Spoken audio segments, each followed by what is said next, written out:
जी अस्सलाम वालेकुम। यासीन आपके साथ हाजिर है मॉर्निंग ब्रीफिंग में। आज इस हफ्ते का दूसरा वर्किंग डे यानी बरोज मंगल, और आज बड़ा इंपॉर्टेंट डे है। पिछले 10 दिनों से हम आपसे ये जिक्र करते चले आ रहे हैं कि जनाब एक मार्केट जो कि मार्केट का वॉल्यूम तकरीबन 40 to 50% है, दैट इज चाइना। आज मार्केट 10 दिन की छुट्टियों के बाद चाइना की मार्केटें खुल गई हैं।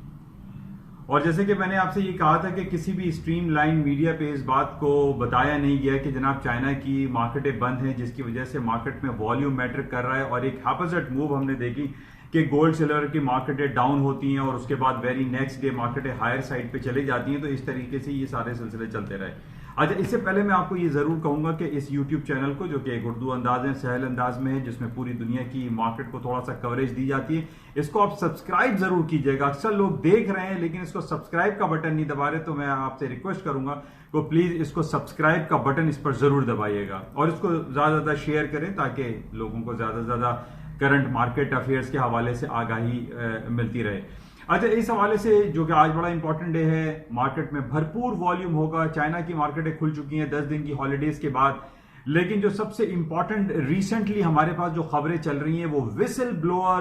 ब्लोअर छाया हुआ है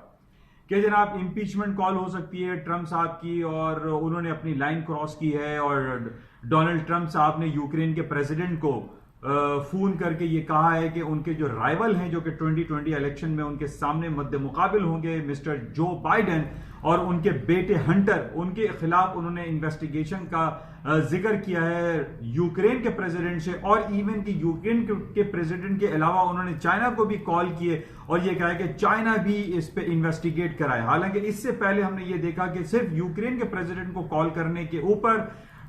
डिफरेंट विसल ब्लोअर्स सामने आ रहे हैं। विसल ब्लोअर्स बेसिकली वो लोग होते हैं जो कि ट्रंप के साथ हों या व्हाइट हाउस में वो नौकरी कर रहे हों और वो उनकी तमाम चीजों को समझते हों और उस चीजों को रियलाइज करते हैं कि व्हाट इज हैपनिंग रॉन्ग। अगर वो ये समझते हैं कि ट्रंप साहब ने अपनी कोई लाइन क्रॉस की है तो that is known as a whistle blower claim. तो विसल ब्लोअर क्लेम हमारे सामने एक आया था पिछले हफ्ते, और अब कल से ये खबर चल रही है कि सेकंड विसल ब्लोअर भी आ गया है। और सेकंड विसल ब्लोअर ये कह रहा है कि उसके पास भी कुछ शवाहिद ऐसे मौजूद हैं कि ट्रंप साहब ने अपनी लाइन को क्रॉस किया है और उन्होंने डायरेक्ट यूक्रेन के प्रेसिडेंट को फोन करके ये एक रिवेलरी, जिसको आपके जो राइवल उनके हैं जो बाइडेन, उनके खिलाफ एक पॉलिटिसाइज एक्ट करने की कोशिश की गई है कि वो 2020 के जो इंतखाबात होंगे उनके अंदर वो नाअहल करार दे दिए जाएं। और उनको ये कहा गया है कि जो बाइडेन और उनके बेटे एक गैस कंपनी में बोर्ड ऑफ डायरेक्टर्स में थे, यूक्रेन कंपनी में, जिसकी वजह से उन्होंने बिलियंस ऑफ डॉलर की करप्शन भी की है और उसकी इन्वेस्टिगेशन होनी चाहिए।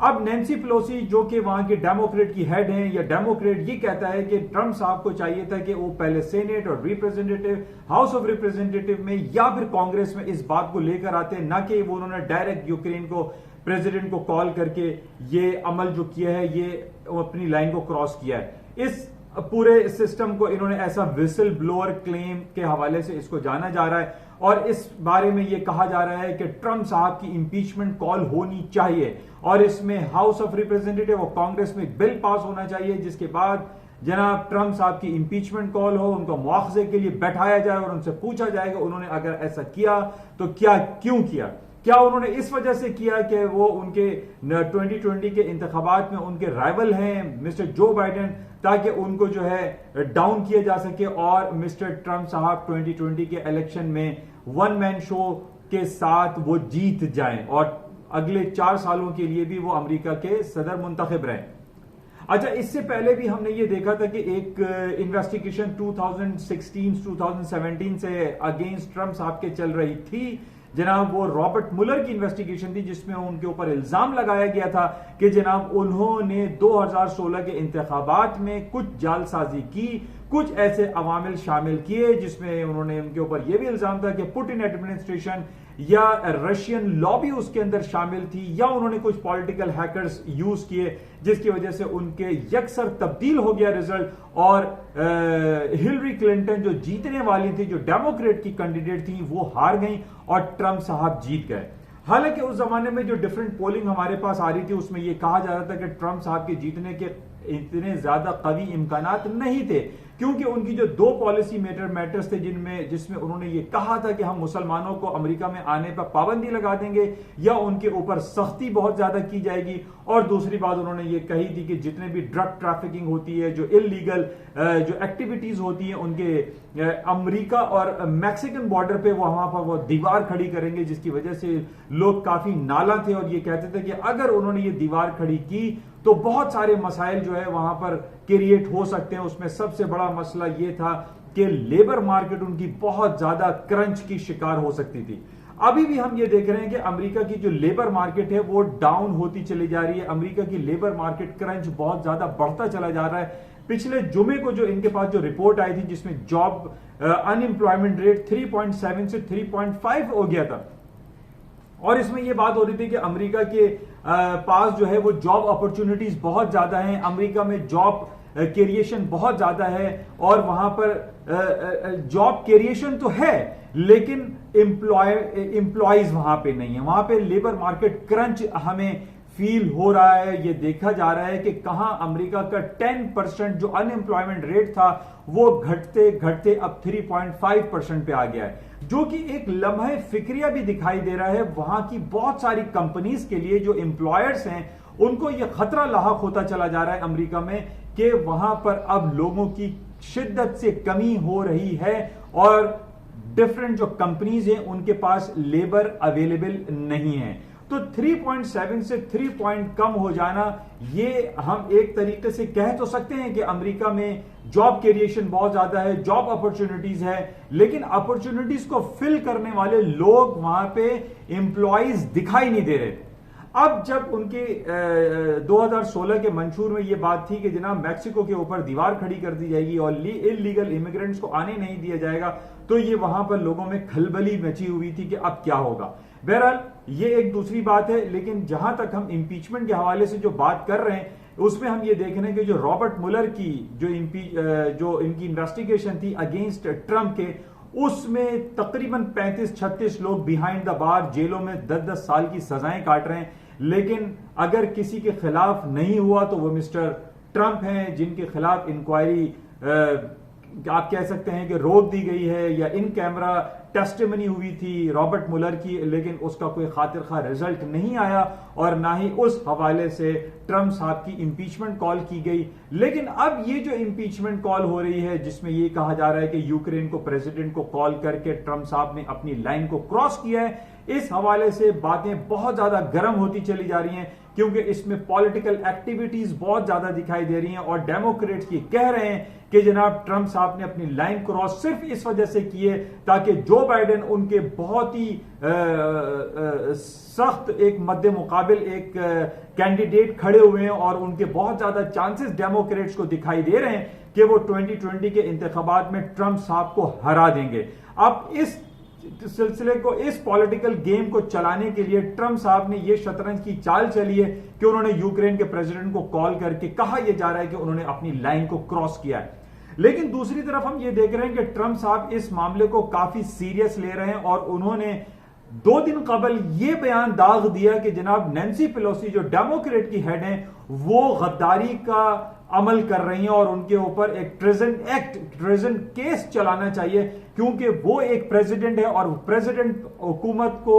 ये उसको एक पावर हासिल होती है कि कोई भी शख्स अगर कोई फाइनेंशियल मैटर में या इर्रेगुलरिटी में पाया जाए तो ये ट्रंप की रिस्पॉन्सिबिलिटी है या वहां के प्रेसिडेंट की रिस्पॉन्सिबिलिटी है कि वो उसको चेक करें और उसके खिलाफ इन्वेस्टिगेट करें। अब ये कहा जा रहा है कि जनाब इन्वेस्टिगेट तो होना चाहिए था, लेकिन ट्रंप साहब को पहले ये सेनेट वगैरह में कहना चाहिए था। बहरहाल इस हवाले से बहुत ज्यादा गर्मा गर्मी चल रही है, लेकिन इसका अगेंस्ट, जैसे कि मैंने आपको 2 दिन कबल भी ये कहा था कि इस इंपीचमेंट के हवाले से ट्रंप के खिलाफ ठीक है वो इंपीचमेंट अगर कॉल हो भी जाती है वहां पे डेमोक्रेट्स में हाउस ऑफ रिप्रेजेंटेटिव में या कांग्रेस में ये बिल पास भी हो जाता है, वो अगर बैठा भी दिए जाते हैं कुर्सी पर कि जनाब आइए और बताइए कि आपने ये हरकत की तो क्यों की, लेकिन इस पॉइंट पे, इस बेस पे आई डोंट फील कि इस बेस पे ट्रंप साहब की कुर्सी छिन जाए और वो सदारती कुर्सी से उनको बर्खास्त कर दिया जाए या छुट्टी दे दी जाए। ऐसा आई डोंट फील कि ऐसा कुछ हो। ज्यादा से ज्यादा उनके ऊपर ये चार्ज लगाए जाएंगे, वो अपोलॉजी डिक्लेयर कर देंगे, वो माफी मांग लेंगे, इम्यूनिटी भी हासिल होती है। तो सदर जो है वो ट्रंप साहब ही रहेंगे। ऐसा कुछ दिखाई नहीं दे रहा है कि उनके खिलाफ कोई बहुत ज्यादा सख्त स्टांस लिया जाएगा कांग्रेस की जानिब से या सेनेट या हाउस ऑफ रिप्रेजेंटेटिव की जानिब से, क्योंकि हमें यह भी पता है कि सेनेट में इस वक्त रिपब्लिकन पार्टी या ट्रंप साहब की अक्सरियत मौजूद है। अच्छा, इसके साथ ही जो और खबरें हमारे पास चल रही हैं, बहरहाल इसको हम देखेंगे कि आज बहरहाल चाइना की मार्केटें खुली हैं और उसको देखेंगे कि क्या होता है। लेकिन इस इम्पीचमेंट ये विसल ब्लोअर के हवाले से हम इसका नेगेटिव इंपैक्ट स्टॉक मार्केट में नहीं देख रहे। हम ये देख रहे हैं कि आज भी अमेरिका की स्टॉक मार्केटें अपने हाई पे हाई बना रही हैं। अमेरिका की मार्केटें तो डेली चली रही हैं, लेकिन चाइना की मार्केट जो इंजेक्ट हो गई है आज आफ्टर 10 डेज, उसमें हमें यह नहीं दिखाई दे रहा कि जनाब स्टॉक मार्केटें कुछ इस इंपीचमेंट और विसल ब्लोअर गेम की वजह से कुछ डाउनफॉल का शिकार हो या ट्रंप साहब को बड़ा मसला हो, ट्रंप बहुत टेंशन में चल रहा हूं, ऐसा कुछ दिखाई नहीं दे रहा है। क्योंकि इसका रिफ्लेक्शन जाहिर है कि हमें स्टॉक मार्केट से पता चल जाता है, लेकिन स्टॉक मार्केटें अभी हायर साइड पे ही चल रही हैं। S&P 2945 से ऊपर है, डाउ जोन्स जो है वो 26,400 से ऊपर है, इसी तरह नेस्डैक 78 फिगर के करीब, ये जो 3 पॉइंट जो बेंचमार्क पॉइंट लेवल्स मैंने आपको दिए हैं, मार्केट मोरोलेस उनके ऊपर ही चल रही है।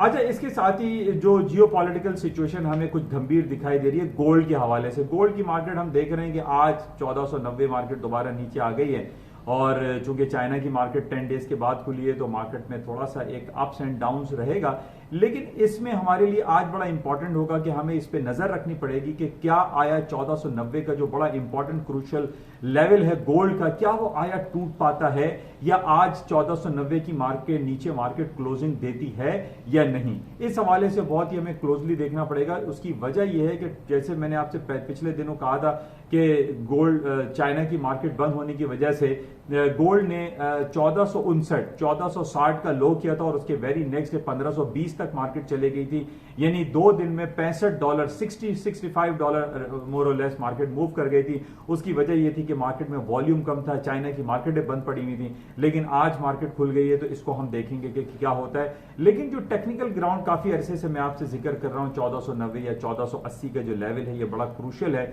लेकिन जो जियोपॉलिटिकल सिचुएशन हमारे सामने आ रही है, इराक में काफी प्रोटेस्ट दिखाई दे रहा है, वहां पे काफी लोग मारे जा चुके हैं, गवर्नमेंट के खिलाफ वो प्रोटेस्ट कर रहे हैं कि उनकी पॉलिसीज रिगार्डिंग जॉब अपॉर्चुनिटीज या इंडस्ट्रीज के हवाले से कोई इतनी खातिर खा पॉजिटिव पॉलिसीज नहीं है, जिसकी वजह से इराक की अवाम इस वक्त सड़कों पर दिखाई देती है और काफी वहां पर हंगामा आराई चल रही है, जो कि गोल्ड की मार्केट के लिए नेगेटिव है। गोल्ड की मार्केटें ऊपर जा सकती हैं। इसी तरीके से हम नॉर्दर्न सीरिया में या कुर्द इलाकों में हम ये देख रहे हैं कि वहां पर टर्की में और सीरिया के दरमियान, जिसमें अमेरिका भी काफी खाइफ दिखाई देता है और अमेरिका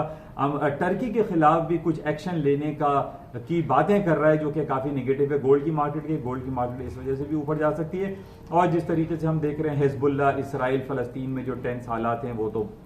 काफी अरसे से चल ही रहे हैं। इसके साथ ही कश्मीर और हांगकांग का जो सिलसिला है वो भी अभी तक नेगेटिव है, वहां भी कोई ऐसी खास पेशरफ्त नहीं हुई है। आए दिन रोजाना हम देख रहे हैं कि कश्मीर में और हांगकांग का सिलसिला पिछले 2, 2.5, 3 महीनों से बरकरार है। तो इस जियोपॉलिटिकल सिचुएशन को देखते हुए हमें ये फील होता है कि गोल्ड की मार्केटें खातर डाउन साइड पे फिलहाल नहीं आएंगी। दूसरी तरफ हम ये देख रहे हैं कि अमेरिका और नॉर्थ कोरिया के दरमियान एक न्यूक्लियर एक्टिविटी के हवाले से वहां एक मीटिंग चल रही थी, वो कॉल ऑफ हो गई है, वो खत्म हो गई है। नॉर्थ कोरिया एक पेज पे दिखाई नहीं देता और जिसकी वजह से हम ये देख रहे हैं कि वो मीटिंग भी खत्म हो गई है। इसी तरीके से तालिबान और अमेरिका के दरमियान जो मीटिंग थी वो भी खत्म हुई, वो भी इतनी पॉजिटिव क्लोजिंग नहीं हुई, जिसकी वजह से मार्केट में कोई खातिर खा गोल्ड की मार्केट में खास तौर पे इतना डाउनफॉल दिखाई नहीं दे रहा। बहरहाल इसको हम चेक करेंगे कि मजीद आज क्या होता है, क्योंकि आज